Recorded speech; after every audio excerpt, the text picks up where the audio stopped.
And here we grow again. Welcome to Question and Answers. Talk about. This is the segment where you send your questions to Suburban Homestead and I attempt to answer it to the best of my abilities. If you want to send your question, send it to seedofchoice@gmail.com. Although I have used questions in the comment section, I do prefer you send it to the email.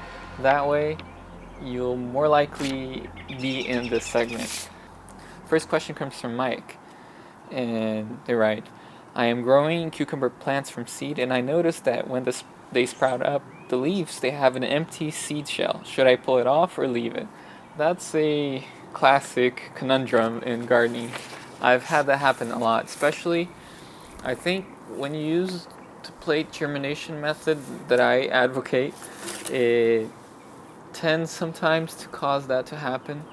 So when that happens, I usually go towards the surgical route and do carefully try to peel it off. Because sometimes I've noticed that the seed shell, it just like holds the leaves, and when they're not able to naturally sprout, it causes them to die. So I would advise that you carefully try to peel back seeds. So that is, if you are only growing a few seeds at home, because obviously if you're growing like hundreds of seeds semi-commercially, you're not going to be taking time to carefully take seed shells out of seeds. But anyways, next question comes from Country Maverickus. She writes, love growing rare veggies. What is one of your favorite ways to use this bitter eggplant? And this is referring to my Jilo growing video, which is Jilo is a Brazilian bitter eggplant. And my advice to using it, I usually cook it the way it's traditionally cooked, and that is it's just sauteed with some garlic and perhaps onion if you want, and a little bit of oil and salt. That's the usual tempero, Brazilian seasoning as we call. And it's usually sauteed until it's cooked, fully cooked, and you eat it with rice and whatever else you're eating it. But other ways I've tried is to kind of pan fry it with a little bit more oil, and it caramelizes it. That way, I feel it tastes better. And you could definitely do other things, maybe chutneys or other types of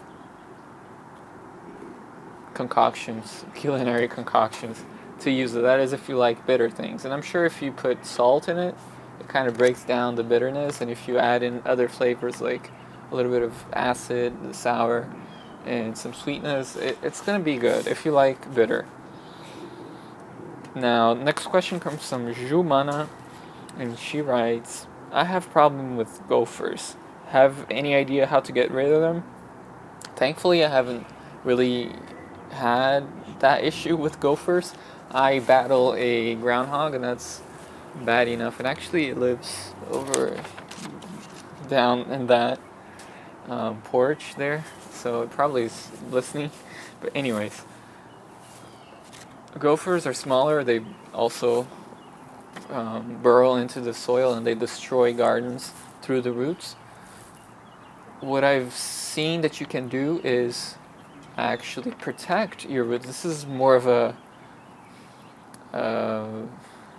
labor-intensive thing to do. If you protect your garden beds with a layer of mesh about 6 to 8 inches below ground or more a bit, so you dig it up and you put this layer of metal mesh, then you put the soil back and you plant over it, that should help protect your plants. And also remember to have the mesh go up on the sides. So it's kind of what I do with the garden bed crates or cages. I don't put anything underneath because I find that groundhogs, at least in my case, even though they could bury under it, because it's kind of like an unstable object, they feel as they're trying to get through it, it kind of shakes. I feel like they're a little bit afraid of it. So because I put several cages, I see that it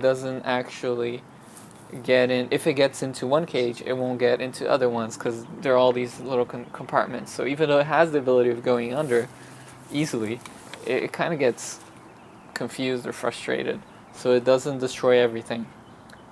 Now for gophers, what I've heard is best way to get rid of them, obviously not counting poisoning them or trapping necessarily, is to have predators. There are two types of predators. There's a snake that eats gophers, but you might not want that. I don't know.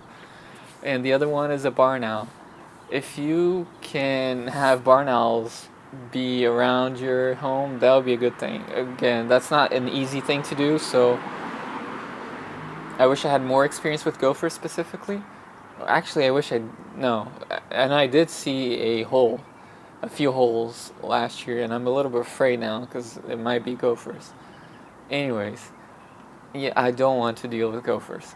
But if I had to deal with gophers, I would know how to better answer that in a very practical way, just like I can tell you about the groundhog. Anyways, as if gardening wasn't hard enough. So, next question comes from Rick Van Padenberg. Do you use the plate method for pumpkins, zucchinis, and cucumbers as well? Excellent question. I usually don't talk about that, but in the video I actually show a squash being grown that way. In the video I always repeat when I talk about the plate method because, B-roll. Anyways, so I would say yes, you can use the plate method, although these types of plants, I feel they prefer to be grown directly on the soil. You can pre-germinate them and then put it in the soil just like I did with the peas and not put it in the cup. That's one way. The other way is to actually put it in the cup, but only put it around 2-3 weeks at the most. I would say 1 to 2 weeks before you plan to grow it in the ground. So very short period of time. That way the roots are still growing, they're still small, and it's going to be able to adapt to the garden bed. Thanks for writing in, and I hope my attempt to answer did bring some kind of help to your struggle. Anyways, if you want to send your question, send it to seedofchoice@gmail.com, and that way there's more of a chance that I'll answer it here and talk about question and answers. See you next time.